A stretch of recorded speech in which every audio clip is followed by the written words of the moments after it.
The alarm blared through the Deep Space Observation Station in Arizona. Dr. William Carter dropped his coffee mug. It shattered on the floor, but he didn't notice. His eyes were fixed on the computer screen. "Someone get me the director," he said, quietly at first, then louder. "Get me the director now." People ran around the room. The signal on his screen wasn't like anything they had seen before. It came from beyond Pluto, and it wasn't random. The pattern repeated too perfectly to be natural. Within hours, the news spread worldwide. Strange ships had been spotted at the edge of our solar system. They were massive, each one bigger than the largest city on Earth. The message they sent was simple. "We come to welcome Earth into the galactic community." They called themselves the Galactic Hegemony, rulers of thousands of star systems. Their ships moved closer each day, and fear mixed with excitement across the planet.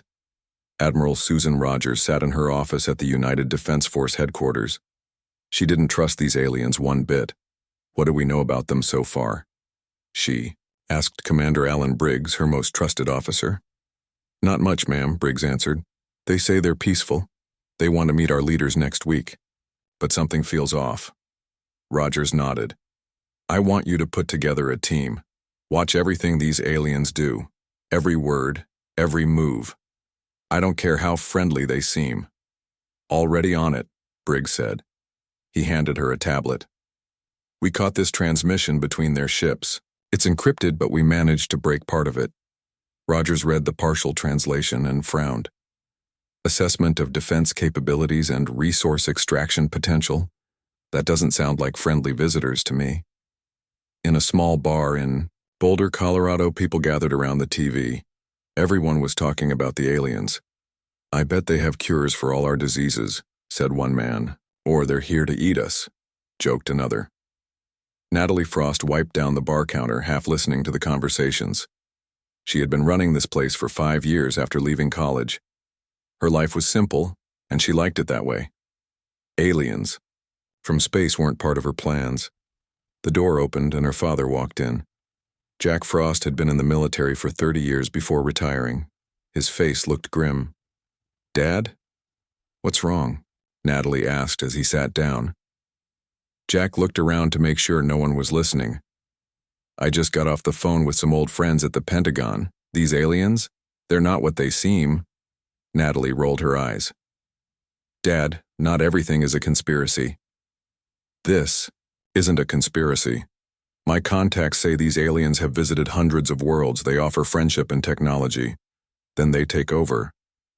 "That sounds like a bad movie plot." Jack leaned closer.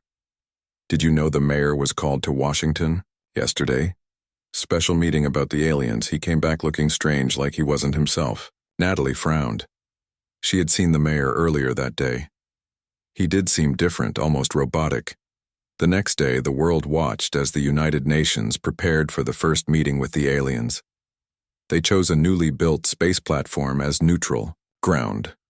The hegemony sent a delegation led by High Emissary Zorthul, a tall being with pale blue skin and 6 fingers on each hand. The Earth representatives included leaders from the world's major nations. Commander Briggs watched the meeting from a secure room at UDF headquarters. His team monitored everything.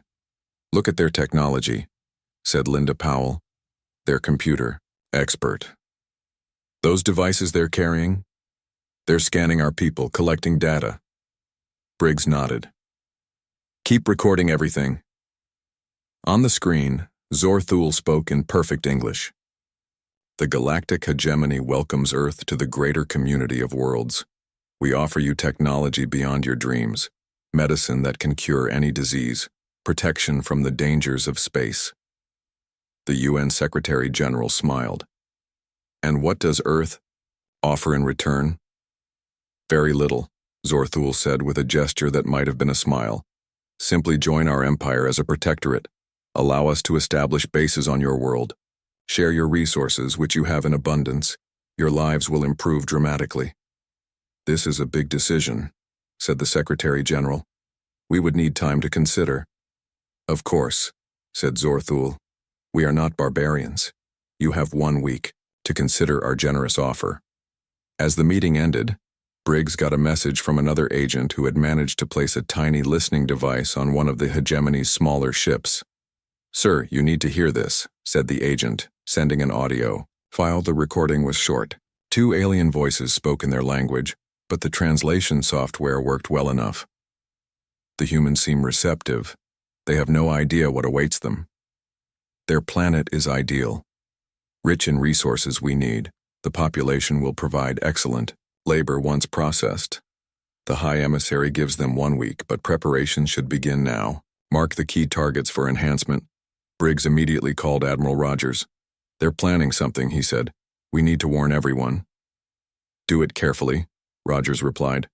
"We don't want to cause panic, and we don't know who we can trust." Some of our own leaders seemed too eager to accept their offer. In her bar that night, Natalie was closing up when she noticed strange lights in the sky. Not the alien ships. Everyone could see those. These were smaller, coming down toward the center of town. Her phone rang. It was her father. "Natalie, stay inside, lock the doors." "What's happening, Dad?" "The aliens are making their move already. They're sending down scout ships. I think they're starting to enhance key people in each community." Enhance? Mind control. Technology that makes people do what they want. His voice was tight with worry. "I'm gathering some friends. People I trust. We need to be ready to fight back." Natalie looked out at the strange lights again. She thought about the mayor's odd behavior.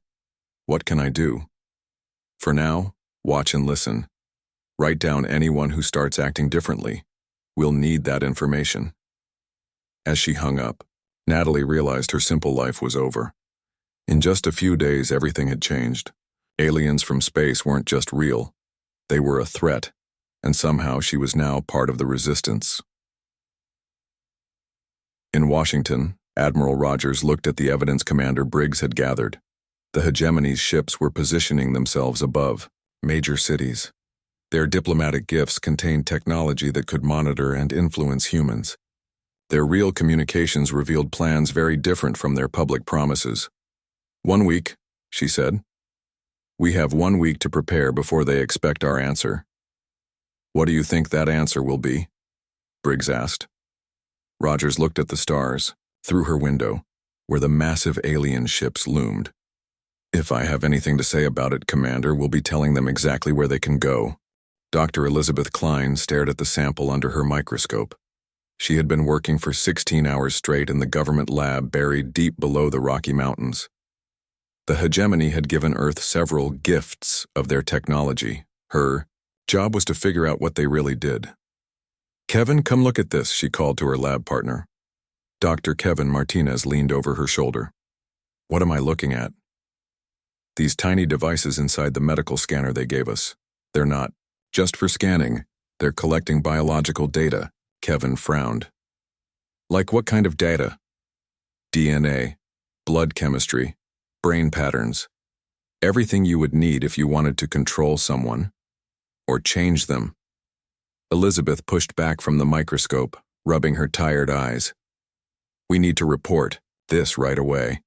Kevin nodded and went to the secure communication terminal. He typed in his report and sent it to headquarters. 5 minutes later, he tried again. "That's weird. The system says the message was sent, but I'm not getting a confirmation." Elizabeth felt a chill run down her spine. "Try your phone." Kevin pulled out his cell phone. "No signal. That's impossible down here." "Try the old radio system," Elizabeth suggested, pointing to the equipment in the corner that hadn't been used in years. While Kevin tried to make contact using the radio, Elizabeth continued studying the alien devices. What she found terrified her. The microscopic machines could enter the human bloodstream. From there, they could reach the brain and attach to specific areas. "Mind control," she whispered.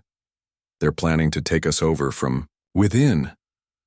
The door to the lab suddenly opened. 3 security guards entered, their faces blank and emotionless. "Dr. Klein, Dr. Martinez," said the lead guard in a flat voice. "You are to come with us. The hegemony representatives wish to discuss your work." Elizabeth noticed a small blue mark behind the guard's ear. All 3 guards had the same mark. "They've Already been compromised, she whispered to Kevin. Kevin nodded slightly. He had managed to connect the radio to the emergency channel. We should go with them, buy some time. One moment, Elizabeth said to the guards. I need to secure these samples. As she moved around the lab, she quickly wrote a note and slipped it into the radio transmitter. She pressed the emergency broadcast button before following the guards out of the room. Commander Briggs was inside a hegemony scout ship. His team had been invited for a diplomatic tour of the alien vessel. Admiral Rogers had authorized the mission, knowing it was a perfect chance to gather intelligence. Linda Powell, their cyber specialist, had planted tiny devices throughout the ship as they walked. Now she was receiving data on her specialized tablet, sir, she whispered to Briggs as their alien guide showed them the ship's peaceful research equipment. You need to see this. The tablet showed maps of Earth's defense systems, resource locations, and lists of influential humans marked for special enhancement. They're planning an invasion, Briggs said quietly. And they're targeting leaders for mind control. The alien guide turned toward them. Is there a problem, Commander? No problem at all, Briggs smiled. Just admiring your technology. How long before your reinforcement fleet arrives? The alien looked surprised. What reinforcement fleet? Oh, I assumed an empire as vast as yours would have more ships coming. For the celebration when we join you, the alien seemed to relax. Ah yes, they will arrive within 3 months after Earth has been properly integrated. Briggs nodded, having confirmed another piece of intelligence. They had a timeline now. As the tour continued, Briggs noticed strange pods in one section of the ship. Each contained what looked like a sleeping alien but with wires connected to their heads.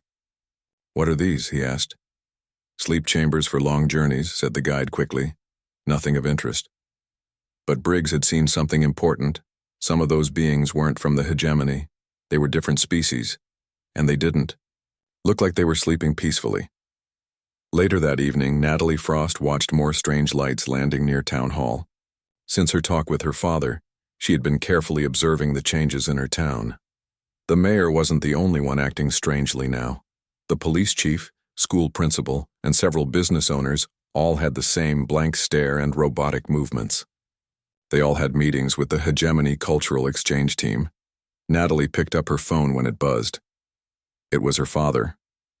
We're meeting tonight, Jack said. The old hunting cabin. Bring any information you've gathered. I've been making a list, Natalie replied. It's not good, Dad. I think half the town leadership has been compromised. It's happening everywhere, Jack said grimly. Our network is reporting the same pattern across the country. They're starting with authority, figures. That night, Natalie drove her truck up the mountain road to the old cabin. Inside, she found her father with about 20 people. Some were former military like him. Others were regular citizens who had noticed something wrong. The aliens have moved up their timetable, Jack told the group. They're demanding Earth's answer in 48 hours now, not a week. Why the rush? Someone asked. Because people like us are noticing what they're doing, Jack replied. They've positioned warships throughout our solar system. They call it ceremonial, but they're setting up for an attack if we don't surrender. A woman raised her hand. I work at the hospital. Patients who've received the alien medical treatments are changing. They become like robots after. We need to warn people, Natalie said. The problem is, who do we warn? Jack asked. We don't know who we can trust anymore. Just then, an old ham radio in the corner crackled to life. A woman's voice came through. The static. This is Dr. Elizabeth Klein from Mountain Research Facility. The hegemony technology contains mind control devices. They've already taken over security here. Admiral Rogers, if you're receiving this, the alien gifts are weapons. I repeat, the gifts are weapons. Jack grabbed the radio. Dr. Klein, this is Jack Frost, former Colonel, U.S. Army. We're organizing resistance. What else can you tell us? There was no answer, just static. They got her, someone said quietly. Maybe, Jack replied. But she got the message out first. In her office, Admiral Rogers received Dr. Klein's transmission through the old emergency system the hegemony wasn't monitoring. At the same time, Commander Briggs returned with his report from the scout ship. It's worse than we thought, Rogers said after hearing everything. They're not here for peaceful contact. They're here to conquer us. What do we do? Briggs asked. Their technology is far beyond ours. Maybe, Rogers said, but they've made a mistake.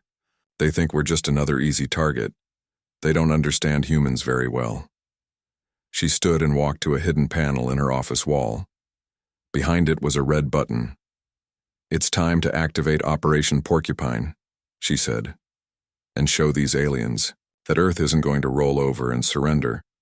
All across the planet, secret preparations that had begun the moment the aliens arrived were about to be revealed. Humanity was getting ready to fight back. The United Nations emergency session began at dawn. Leaders from around the world gathered to discuss the hegemony's offer, which now came with a 48-hour deadline. Security was tight.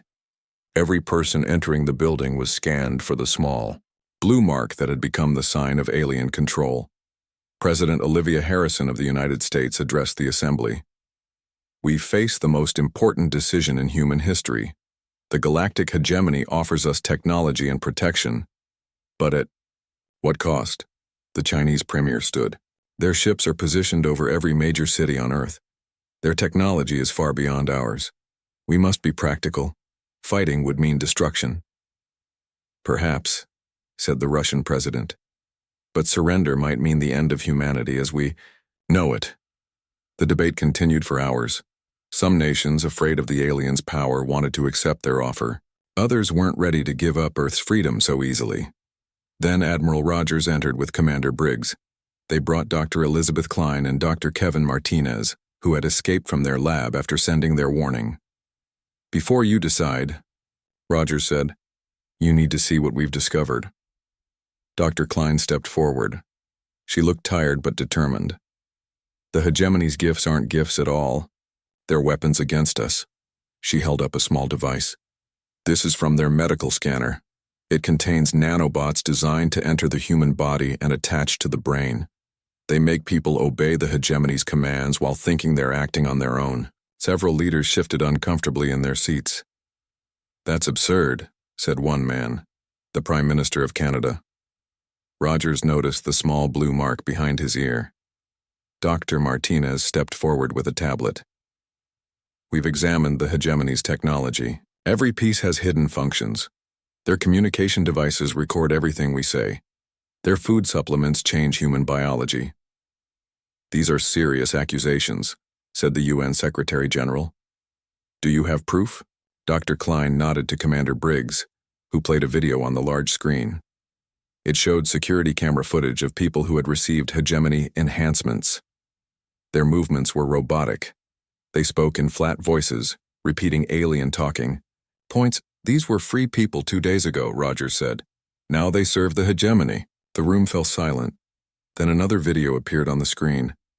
This one hadn't been planned by Rogers or her team. It showed Natalie Frost standing in front of a town hall in Colorado. My name is Natalie Frost, she said to the camera.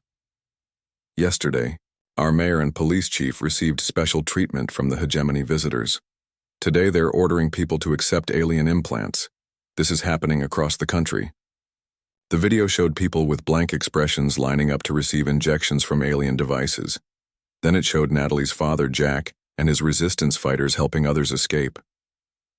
They're taking over one community at a time, Natalie continued. But we're fighting back. Don't trust anyone with the blue mark. Don't accept their gifts. Earth belongs to humans, not alien invaders. The video ended. Rogers looked around the room. Even the leaders who had favored joining the hegemony looked shocked. It seems, said the Secretary General, that these aliens have already begun their takeover, regardless of our decision. President Harrison stood again. Then our path is clear. Earth will not surrender. Earth will not become a slave planet in their empire. One by one, the leaders stood to agree. Even those who had argued for acceptance now chose resistance. The vote was unanimous. Earth would reject the hegemony's offer. How do we tell them? Someone asked. Directly and clearly, Harrison replied. Let's make sure they understand that Earth is not theirs to take. High Emissary Zorthul arrived at the UN building with 3 other hegemony officials. They looked confident, expecting Earth's surrender. Instead, they faced a united human front. President Harrison stepped forward. "We have considered your offer," she said firmly. "Earth will remain free. You are not welcome here." Zorthul's face showed surprise, then anger. "You misunderstand, human. This is not a negotiation. Your planet will join the hegemony. The only question is whether your species survives the process." "We understand perfectly," Harrison replied. "We've seen what you do to those who join you. We've found your mind control devices. We know you've already begun trying to take over our world." "A regrettable necessity," Zorthul said coldly. "Lesser species rarely recognize what is best for them." "We are not a lesser species," Harrison said, "and we will not be conquered." Zorthul's eyes narrowed. "Then you choose pacification. Our warships are already in position. You have 6 hours to reconsider before we begin." After the aliens left, the world leaders turned to Admiral Rogers. 6 hours, the Secretary General said. "What can we possibly do in 6 hours against their technology?" Rogers smiled grimly. "More than they think. Operation Porcupine is already active." On screens around the room, they could see images from across the planet. Hidden defense systems were emerging from underground bunkers, from beneath the ocean, even from what appeared to be ordinary buildings. "We've been preparing since they arrived," Rogers explained. "These systems combine our conventional weapons with experimental technology we've been developing for years." Commander Briggs pointed to another screen showing orbital platforms. "We also have space-based defenses ready. I'll be leading that effort from Orbital Command." "Will it be enough?" asked the Russian president. "Honestly, I don't know," Rogers answered, "but we're not going down without a fight." The world watched as the hegemony ships moved into attack positions. News channels broadcast emergency instructions. People were told to seek shelter, to avoid anyone with the blue mark, to be ready for the fight of their lives. In Colorado, Natalie and Jack Frost gathered their resistance fighters. "The whole world is standing up to them now," Natalie told the group. "But when the fighting starts, official communications might go down. We'll need to keep people connected, spread information, and protect those who can't protect themselves." Jack nodded. "We're not soldiers. We can't win this war on the front lines, but we can be the backbone that keeps humanity strong." Around the world, similar groups formed. Former enemies became allies against the common threat. Military forces from different nations coordinated their plans. Scientists shared their research looking for any weakness in the alien technology. Dr. Klein worked with international researchers to develop countermeasures against the hegemony's bioweapons. "We need to find a way to protect people from their control devices," she told Dr. Martinez, "and maybe even free those who've already been taken." As the deadline approached, Admiral Rogers stood in the Global Defense Command Center. "All units report ready status," she ordered. One by one, commanders from around the world confirmed their forces were in position. Commander Briggs reported from orbit that the space defense systems were online. "We are facing an enemy with superior technology and firepower," Rogers told them. "But they've never faced humans before. They don't know what we're capable of when we fight for our freedom." The clock ticked down to 0. The first hegemony ships entered Earth's atmosphere. The battle for humanity had begun. The hegemony ships descended toward major cities across the planet. Their first attack targeted communication systems. Satellites exploded in orbit. Power grids shut down. Darkness fell over cities as people rushed to find shelter. Admiral Rogers watched from the underground command center as reports came in. "Status report," she ordered. "Communications down in most areas," an officer reported. "Power grid failing in the eastern United States, Europe, and parts of Asia." Rogers nodded calmly. "Activate the backup systems." Across the planet, old radio towers that hadn't been used in decades suddenly powered up. They ran on separate systems the hegemony couldn't easily detect or disable. Military units switched to pre-digital communication methods. In orbit, Commander Briggs and his team aboard the orbital command station appeared to be disabled by the alien attack. The station's lights went out. Systems shut down. The Hegemony, Fleet Commander sent a message to his ships. The human orbital defenses are neutralized. Begin the next phase. What the aliens didn't know was that the power failure was deliberate. As soon as the Hegemony ships moved past the dead station, Briggs gave the order. Launch the drones. Hundreds of small, stealthy drones detached from the dark side of the station. They moved silently toward the Hegemony fleet, attaching to their hulls like ticks on a dog. Once in place, they began to gather data and disrupt the alien systems from within. On the ground, Natalie Frost coordinated civilian efforts in Colorado. When official communications went down, her network used runners, ham radios, and other low-tech methods to pass messages between military units. The aliens have landed troops at the Air Force Base, a teenager on a bicycle reported to her. They have some kind of walking machines. Natalie marked the location on her paper map. Tell everyone to stay clear of that area and get this information to the National Guard unit at the high school. Her father, Jack, was 10 miles away, leading a group of resistance fighters. They used their knowledge of the local mountains to set traps for alien ground forces. The Hegemony, soldiers used to fighting in open spaces, struggled in the difficult terrain. They may have better weapons, Jack told his fighters, but we know this land. Every hill, every cave, every river. That's our advantage. In her makeshift lab at a university basement, Dr. Klein worked frantically with other scientists. They had discovered something important about the Hegemony biology. Look at this frequency analysis, she told Dr. Martinez. Their nervous system responds negatively to this particular sound wave. It doesn't harm humans, but it's painful for them.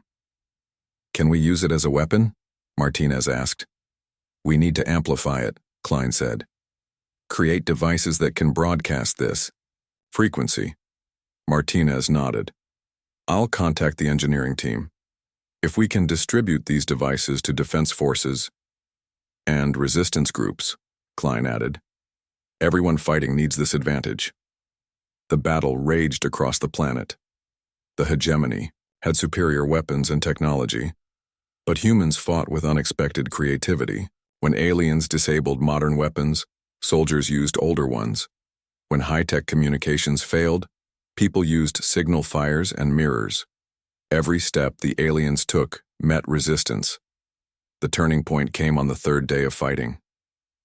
Admiral Rogers had been analyzing the data from Commander Briggs's orbital drones. She noticed a pattern in the Hegemony fleet movements. Their flagship stays back protected by smaller vessels, she told her staff. All commands come from there. If we could capture that ship— Impossible, someone said. We can't even get close to it. Maybe we can, Rogers said. She outlined a daring plan. It would require perfect coordination between ground forces, the remaining air units, and Briggs' orbital team. The plan was set in motion the next morning. Human forces launched a major attack on Hegemony positions in North America. It looked like a desperate last stand. The aliens responded by sending more ships to crush the resistance. As they did, a small stealth craft launched from the Nevada desert. It carried a special team led by Admiral Rogers herself. Using corridors in the Hegemony defense pattern identified by Briggs's drones, they approached the flagship. On the ground, Dr. Klein's sonic devices were deployed for the first time. When activated, they sent Hegemony soldiers into confused panic. Human forces pressed their advantage. Rogers' team reached the flagship and managed to dock by mimicking a returning Hegemony shuttle. They fought their way to the command center, using the sonic devices to disable alien resistance. They captured High Emissary Zorthul and several high-ranking officers. Using Dr. Klein's research, they neutralized the mind control implants the aliens used on themselves. Why do you continue fighting? Zorthul asked when he recovered. No species has ever resisted us successfully. That's your mistake, Rogers told him. You expected us to be like the others you've conquered. We're not. She showed him footage from around the world, humans adapting to alien tactics, improvising weapons, working together despite old enemies. Most impressive, Zorthul admitted, but futile. Our reinforcements will arrive in 3 months. They will burn your world to ash. Unless you call them off, Rogers said. Zorthul laughed. Why would I do that? Because we've done something no one else has, Rogers explained. We've hacked your technology. Right now, Commander Briggs is uploading a virus to your entire fleet systems. The flagship's lights flickered. Alarms sounded. Impossible, Zorthul whispered. On screens around them, hegemony ships began losing power. Their weapons stopped firing. Some drifted out of position. We've been studying your technology since you arrived, Rogers said. You thought we were primitive. That was your second mistake. She leaned closer to the alien leader. Call off your reinforcements, or we'll send this virus through your faster-than-light communications to your entire empire. For the first time, fear showed in Zorthul's eyes. On Earth, the tide of battle turned. As hegemony ships lost power, human forces pressed their advantage. The aliens didn't understand the concept of surrender. They had never needed to before. Some fought to the death. Others retreated to their disabled ships. In Colorado, Natalie's resistance group helped surround a hegemony landing force. The aliens, cut off from their command and facing Dr. Klein's sonic weapons, finally threw down their arms. I never thought I'd see that, Jack Frost said, as alien soldiers were taken prisoner. First time for everything, Natalie replied. Even aliens learning that humans aren't easy to conquer. The battle wasn't over. Fighting continued in many areas, but for the first time, victory seemed possible. Humanity had stood against the greatest power in the galaxy, and the galactic hegemony had finally met its match. President Olivia Harrison stood before the United Nations 2 weeks after the first hegemony attack. The room showed signs of damage from the fighting. Some delegates wore bandages, others joined by video from cities still recovering. But every nation was represented. We have won the first battle, Harrison said simply. But the war is not over. The hegemony has called back their reinforcement fleet for now, but they will not accept defeat easily. Admiral Rogers stepped forward. We captured their flagship and have learned much about our enemy. The hegemony has ruled thousands of worlds for over 10,000 years. They have never failed to conquer a planet they targeted. Until Earth. The room filled with applause. But we must use this time wisely, Rogers continued when the noise died down. We have 3 months before they could send another fleet. We need to prepare. Commander Briggs joined her at the podium. During the battle, his team had accomplished something remarkable. They had studied the hegemony's computers and learned how to control their technology. We have a plan, he said. Using the captured ships and what we've learned from their systems, we can build Earth's first real space fleet. Dr. Klein and Dr. Martinez presented next. They explained how they had developed a way to free people from hegemony control. The blue mark is caused by their control devices, Dr. Klein explained. We can now remove these devices safely. Those who were under alien control can be helped. Around the world, recovery began. Cities rebuilt, the injured healed, and something remarkable happened. Nations that had been enemies for decades worked together with a common purpose. 3 weeks after the battle, a smaller hegemony ship appeared at the edge of the solar system. It carried diplomats, not warriors. They requested a meeting. This time, humans chose the location, a newly constructed space station built with a mix of Earth and captured hegemony technology. President Harrison led the human delegation. Admiral Rogers and Commander Briggs stood at her side. The new hegemony representative was not Zorthul, who remained a prisoner. This was an older alien named Sekvor, with pale green skin rather than blue. The High Council of the Hegemony has sent me to discuss terms, Sekvor said. The alien seemed uncomfortable saying the words. You mean negotiate, Harrison corrected. Something the hegemony has never done before. Correct, Sekvor admitted. In 10,000 years we have only conquered, but your species has proven unusual. We want 3 things, Harrison said firmly. First, Earth and our entire solar system will remain independent. No hegemony ships or personnel will enter without permission. Sec-4 started to object, but Harrison continued. Second, all humans under hegemony control on other worlds must be freed and returned to Earth if they wish. There are very few, Sec-4 said. Only those we captured for study before the invasion. All of them, Harrison insisted. And third, the hegemony will recognize a protected zone around our solar system. No Imperial forces will enter this zone without our approval. Sec-4's face showed anger. The hegemony has never accepted such terms from a lesser species. Commander Briggs stepped forward. Then perhaps you'd like to explain to your council how humans not only defeated your invasion force, but also hacked your technology. He activated a screen showing the virus they had created. It could spread through the hegemony's faster-than-light communications and disable their ships across the galaxy. Your species could not have developed this on your own, Sec-4 said in disbelief. We adapt quickly, Admiral Rogers replied. You gave us the tools when you attacked. We learned how to use them against you. Sec-4 was silent for a long moment. Finally, the alien spoke. I will take your terms to the High Council. 3 days? Later, Sec-4 returned. The hegemony had agreed to Earth's demands. For the first time in their long history, the Empire had recognized the independence of another world. The treaty was signed on Earth, in the same United Nations chamber, where humans had first decided to resist. Every nation sent a representative. The event was broadcast worldwide. As the hegemony diplomatic ship departed Earth orbit, Natalie Frost watched from the rebuilt observation deck in her Colorado town. Do you think they'll keep their word? She asked her father. Jack shrugged. Hard to say. Empires don't change overnight, but they know we'll fight if they return. And we'll be ready, Natalie added.